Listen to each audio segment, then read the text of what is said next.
شروع کرتا ہوں اللہ تعالیٰ کے نام سے جو بڑا مہربان نہایت رحم والا ہے۔ رسول اللہ صلی اللہ علیہ وسلم جب دھوتے یا جب نہاتے تو 1 سا سے لے کر 5 مد تک پانی استعمال فرماتے تھے، اور جب وضو فرماتے تو 1 مد پانی سے۔ صحیح بخاری حدیث نمبر 201۔ سعد بن ابی وقاص رضی اللہ تعالی عنہ رسول کریم صلی اللہ علیہ وسلم سے نقل کرتے ہیں کہ رسول کریم صلی اللہ علیہ وسلم نے موزوں پر مسح کیا۔ عبداللہ بن عمر نے اپنے والد ماجد عمر رضی اللہ تعالی عنہ سے اس کے بارے میں پوچھا تو انہوں نے کہا سچ ہے، اور یاد رکھو جب تم سے سعد رسول اللہ صلی اللہ علیہ وسلم کی کوئی حدیث بیان فرمائے تو اس کے متعلق ان کے سوا کسی دوسرے آدمی سے مت پوچھو۔ صحیح بخاری حدیث نمبر 202۔ ایک دفعہ آپ صلی اللہ علیہ وسلم رفع حاجت کے لیے باہر گئے تو مغیرہ پانی کا ایک برتن لے کر آپ کے پیچھے گئے۔ جب آپ قضائے حاجت سے فارغ ہو گئے تو مغیرہ نے آپ کو وضو کراتے ہوئے آپ کے اعضائے مبارکہ پر پانی ڈالا۔ آپ نے وضو کیا اور موزوں پر مسح فرمایا۔ صحیح بخاری حدیث نمبر 203۔ جعفر بن عمرو بن امیہ زمری کو ان کے باپ نے خبر دی کہ انہوں نے رسول کریم صلی اللہ علیہ وسلم کو موزوں پر مسح کرتے ہوئے دیکھا۔ صحیح بخاری حدیث نمبر 204۔ جعفر بن عمرو اپنے باپ سے روایت کرتے ہیں کہ میں نے رسول اللہ صلی اللہ علیہ وسلم کو اپنے عمامے اور موزوں پر مسح کرتے دیکھا۔ صحیح بخاری حدیث نمبر 205۔ مغیرہ فرماتے ہیں کہ میں ایک سفر میں رسول کریم صلی اللہ علیہ وسلم کے ساتھ تھا تو میں نے چاہا کہ وضو کرتے وقت آپ کے موزے اتار ڈالوں۔ آپ نے فرمایا کہ انہیں رہنے دو، چونکہ جب میں نے انہیں پہنا تھا تو میرے پاؤں پاک تھے، یعنی میں وضو سے تھا، پس آپ نے ان پر مسح کیا۔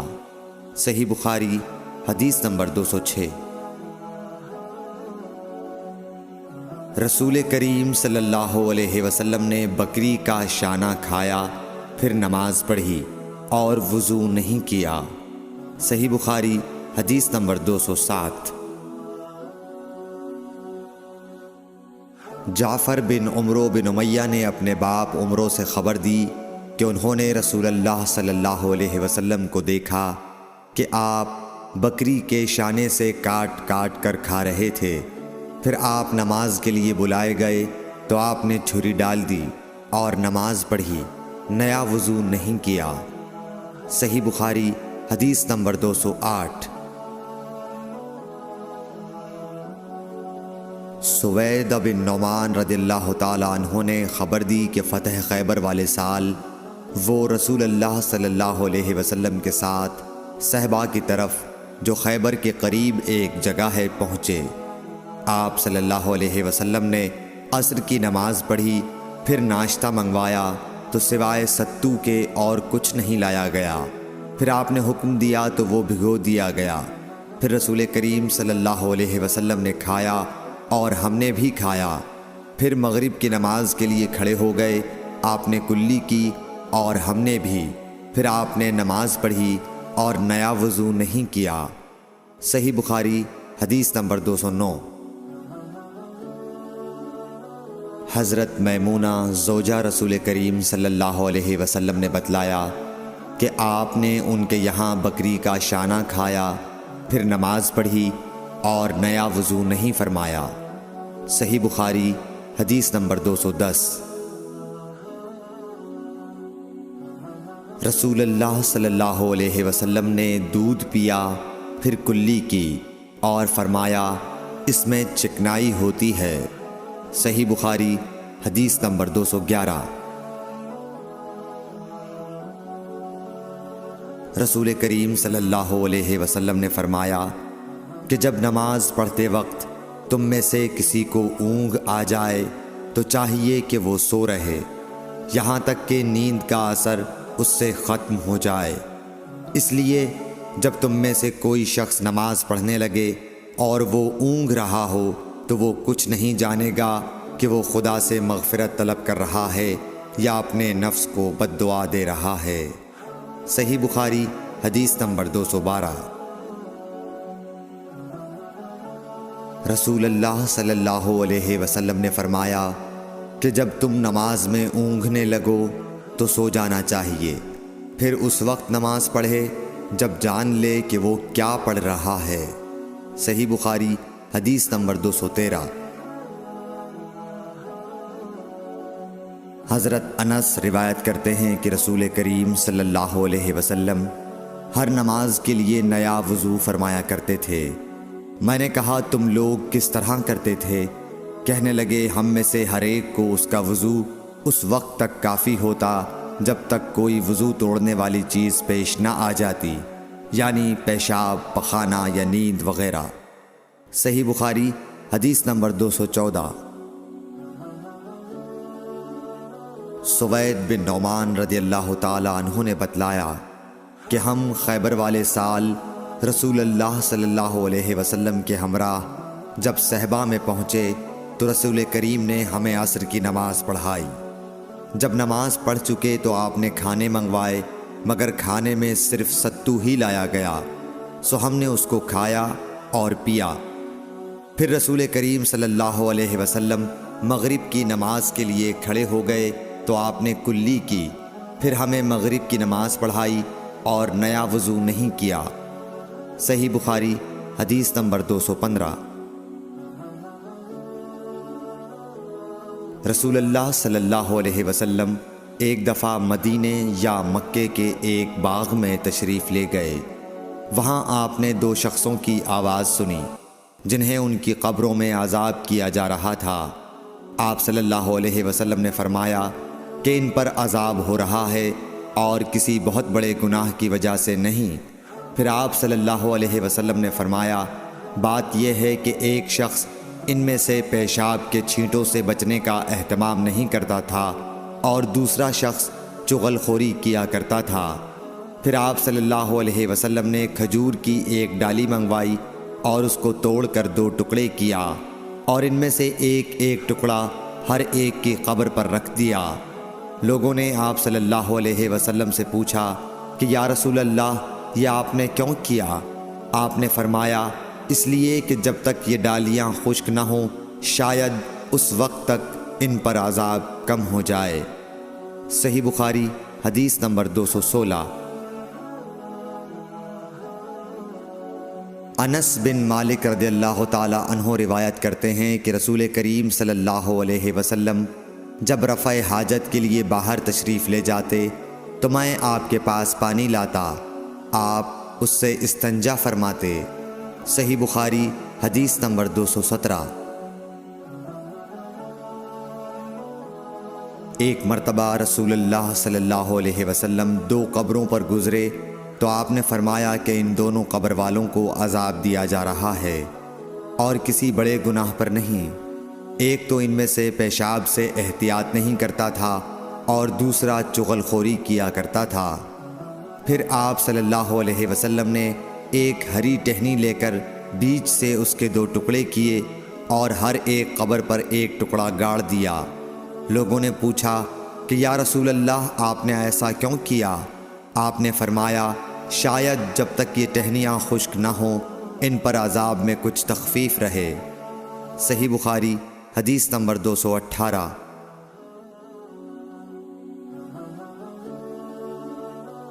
رسول کریم صلی اللہ علیہ وسلم نے ایک دیہاتی کو مسجد میں پیشاب کرتے ہوئے دیکھا تو لوگوں سے آپ نے فرمایا اسے چھوڑ دو۔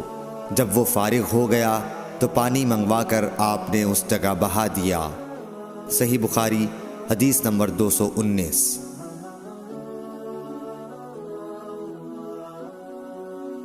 حضرت ابو ہریرہ رضی اللہ تعالی عنہ نے فرمایا کہ ایک اعرابی کھڑے ہو کر مسجد میں پیشاب کرنے لگا تو لوگ اس پر جھپٹنے لگے۔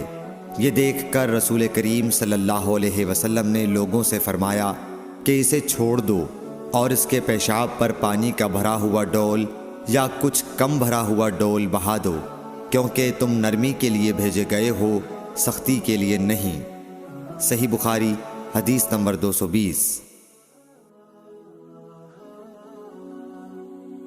ایک دیہاتی شخص آیا اور اس نے مسجد کے ایک کونے میں پیشاب کر دیا۔ لوگوں نے اس کو منع کیا تو رسول کریم صلی اللہ علیہ وسلم نے انہیں روک دیا۔ جب وہ پیشاب کر کے فارغ ہوا تو آپ نے اس کے پیشاب پر ایک ڈول پانی بہانے کا حکم دیا، چنانچہ بہا دیا گیا۔ صحیح بخاری حدیث نمبر 221۔ رسول کریم صلی اللہ علیہ وسلم کے پاس ایک بچہ لایا گیا۔ اس نے آپ کے کپڑے پر پیشاب کر دیا۔ آپ نے پانی منگایا اور اس پر بہا دیا۔ صحیح بخاری حدیث نمبر 222۔ ام قیس بنت محسن نامی ایک خاتون رسول کریم صلی اللہ علیہ وسلم کی خدمت اقدس میں اپنا چھوٹا بچہ لے کر آئیں، جو کھانا نہیں کھاتا تھا، یعنی شیر خوار تھا۔ رسول کریم صلی اللہ علیہ وسلم نے اسے اپنی گود میں بٹھا لیا۔ اس بچے نے آپ کے کپڑے پر پیشاب کر دیا۔ آپ صلی اللہ علیہ وسلم نے پانی منگا کر کپڑے پر چھڑک دیا اور اسے نہیں دھویا۔ صحیح بخاری حدیث نمبر 223۔ حذیفہ رضی اللہ تعالیٰ عنہ روایت کرتے ہیں کہ نبی کریم صلی اللہ علیہ وسلم کسی قوم کی کوڑی پر تشریف لائے، بس آپ صلی اللہ علیہ وسلم نے وہاں کھڑے ہو کر پیشاب کیا، پھر پانی منگایا۔ میں آپ صلی اللہ علیہ وسلم کے پاس پانی لے کر آیا تو آپ نے وضو فرمایا۔ صحیح بخاری حدیث نمبر 224۔ حذیفہ رضی اللہ تعالیٰ عنہ کہتے ہیں کہ ایک مرتبہ میں اور رسول کریم صلی اللہ علیہ وسلم جا رہے تھے کہ ایک قوم کی کوڑی پر جو ایک دیوار کے پیچھے تھی پہنچے، تو آپ اس طرح کھڑے ہو گئے جس طرح ہم تم میں سے کوئی شخص کھڑا ہوتا ہے۔ پھر آپ نے پیشاب کیا اور میں ایک طرف ہٹ گیا۔ تب آپ نے مجھے اشارہ کیا تو میں آپ کے پاس پردے کی غرض سے آپ کی ایڑیوں کے قریب کھڑا ہو گیا، یہاں تک کہ آپ پیشاب سے فارغ ہو گئے۔ بوقت ضرورت ایسا بھی کیا جا سکتا ہے۔ صحیح بخاری حدیث نمبر 225۔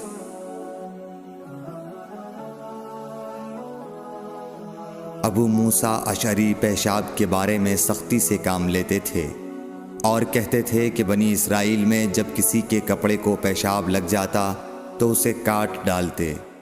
ابو حذیفہ کہتے ہیں کہ کاش وہ اپنے اس تشدد سے رک جاتے، کیونکہ رسول اللہ صلی اللہ علیہ وسلم کسی قوم کی کوڑی پر تشریف لائے اور آپ نے وہاں کھڑے ہو کر پیشاب کیا۔ صحیح بخاری حدیث نمبر 226۔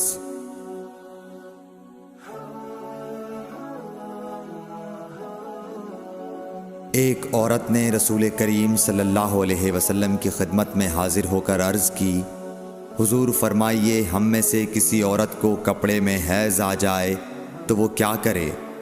آپ نے فرمایا کہ پہلے اسے کھرچے، پھر پانی سے رگڑے اور پانی سے دھو ڈالے اور اسی کپڑے میں نماز پڑھ لے۔ صحیح بخاری حدیث نمبر 227۔ ابو حبیش کی بیٹی فاطمہ رسول اللہ صلی اللہ علیہ وسلم کی خدمت میں حاضر ہوئی اور اس نے کہا کہ میں ایک ایسی عورت ہوں جسے استحاضہ کی بیماری ہے، اس لیے میں پاک نہیں رہتی، تو کیا میں نماز چھوڑ دوں؟ آپ نے فرمایا نہیں، یہ ایک رگ کا خون ہے، حیض نہیں ہے، تو جب تجھے حیض آئے تو نماز چھوڑ دے، اور جب یہ دن گزر جائیں تو اپنے بدن اور کپڑے سے خون کو دھو ڈال، پھر نماز پڑھ۔ ہشام کہتے ہیں کہ میرے باپ عروہ نے کہا کہ حضور نے یہ بھی فرمایا کہ پھر ہر نماز کے لیے وضو کر، یہاں تک کہ وہی حیض کا وقت پھر آ جائے۔ صحیح بخاری حدیث نمبر 228۔ حضرت عائشہ رضی اللہ تعالی عنہا فرماتی ہیں کہ میں رسول کریم صلی اللہ علیہ وسلم کے کپڑے سے جنابت کو دھوتی تھی، پھر اس کو پہن کر آپ نماز کے لیے تشریف لے جاتے اور پانی کے دھبے آپ کے کپڑے میں ہوتے تھے۔ صحیح بخاری حدیث نمبر 229۔ حضرت عائشہ رضی اللہ تعالی عنہا سے اس منی کے بارے میں پوچھا گیا جو کپڑے کو لگ جائے، تو انہوں نے فرمایا کہ میں منی کو رسول کریم صلی اللہ علیہ وسلم کے کپڑے سے دھو ڈالتی تھی، پھر آپ نماز کے لیے باہر تشریف لے جاتے اور دھونے کا نشان یعنی پانی کے دھبے آپ کے کپڑے میں باقی ہوتے۔ صحیح بخاری حدیث نمبر 230۔ حضرت عائشہ رضی اللہ تعالی عنہا نے فرمایا کہ میں رسول کریم صلی اللہ علیہ وسلم کے کپڑے سے منی کو دھو ڈالتی تھی، پھر آپ نماز کے لیے باہر نکلتے اور دھونے کا نشان یعنی پانی کے دھبے کپڑے میں ہوتے۔ صحیح بخاری حدیث نمبر 231۔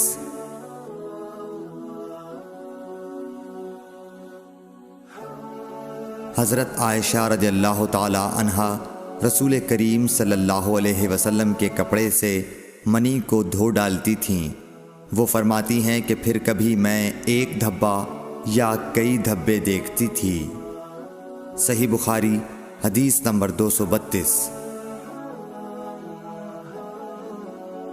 کچھ لوگ اوقل یا اورینا قبیلوں کے مدینے میں آئے اور بیمار ہو گئے۔ رسول اللہ صلی اللہ علیہ وسلم نے انہیں لقاح میں جانے کا حکم دیا اور فرمایا کہ وہاں اونٹوں کا دودھ اور پیشاب پئیں۔ چنانچہ وہ لقاح چلے گئے اور جب اچھے ہو گئے تو رسول کریم صلی اللہ علیہ وسلم کے چرواہے کو قتل کر کے وہ جانوروں کو ہانک کر لے گئے۔ الصبح رسول کریم صلی اللہ علیہ وسلم کے پاس اس واقعے کی خبر آئی تو آپ نے ان کے پیچھے آدمی دوڑائے۔ دن چڑھے وہ حضور صلی اللہ علیہ وسلم کی خدمت میں پکڑ کر لائے گئے۔ آپ کے حکم کے مطابق ان کے ہاتھ پاؤں کاٹ دیے گئے اور آنکھوں میں گرم سلاخیں پھیر دی گئیں اور مدینے کی پتھریلی زمین میں ڈال دیے گئے۔ پیاس کی شدت سے وہ پانی مانگتے تھے مگر انہیں پانی نہیں دیا جاتا تھا۔ ابو قلابہ نے ان کے جرم کی سنگینی ظاہر کرتے ہوئے کہا کہ ان لوگوں نے چوری کی اور چرواہوں کو قتل کیا اور آخر ایمان سے پھر گئے اور اللہ اور اس کے رسول سے جنگ کی۔ صحیح بخاری حدیث نمبر 233۔ رسول اللہ صلی اللہ علیہ وسلم مسجد کی تعمیر سے پہلے نماز بکریوں کے باڑے میں پڑھ لیا کرتے تھے۔ صحیح بخاری حدیث نمبر 234۔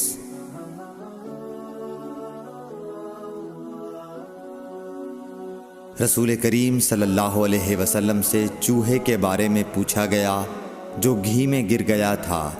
فرمایا اس کو نکال دو اور اس کے آس پاس کے گھی کو نکال پھینکو اور اپنا باقی گھی استعمال کرو۔ صحیح بخاری حدیث نمبر 235۔ رسول کریم صلی اللہ علیہ وسلم سے چوہے کے بارے میں دریافت کیا گیا جو گھی میں گر گیا تھا۔ آپ نے فرمایا کہ اس چوہے کو اور اس کے آس پاس کے گھی کو نکال کر پھینک دو۔ صحیح بخاری حدیث نمبر 236۔ رسول اللہ صلی اللہ علیہ وسلم نے فرمایا ہر زخم جو اللہ کی راہ میں مسلمان کو لگے وہ قیامت کے دن اسی حالت میں ہوگا جس طرح وہ لگا تھا۔ اس میں سے خون بہتا ہوگا جس کا رنگ تو خون سا ہوگا اور خوشبو مشک کی سی ہوگی۔ صحیح بخاری حدیث نمبر 237۔ رسول کریم صلی اللہ علیہ وسلم نے فرمایا کہ ہم لوگ دنیا میں پچھلے زمانے میں آئے ہیں مگر آخرت میں سب سے آگے ہیں۔ صحیح بخاری حدیث نمبر 238۔ رسول اللہ صلی اللہ علیہ وسلم نے فرمایا کہ تم میں سے کوئی ٹھہرے ہوئے پانی میں جو جاری نہ ہو پیشاب نہ کرے۔ پھر اسی میں غسل کرنے لگے، یعنی یہ ادب اور نظافت کے خلاف ہے کہ اسی پانی میں پیشاب کرنا اور پھر اسی سے غسل کرنا۔ صحیح بخاری حدیث نمبر 239۔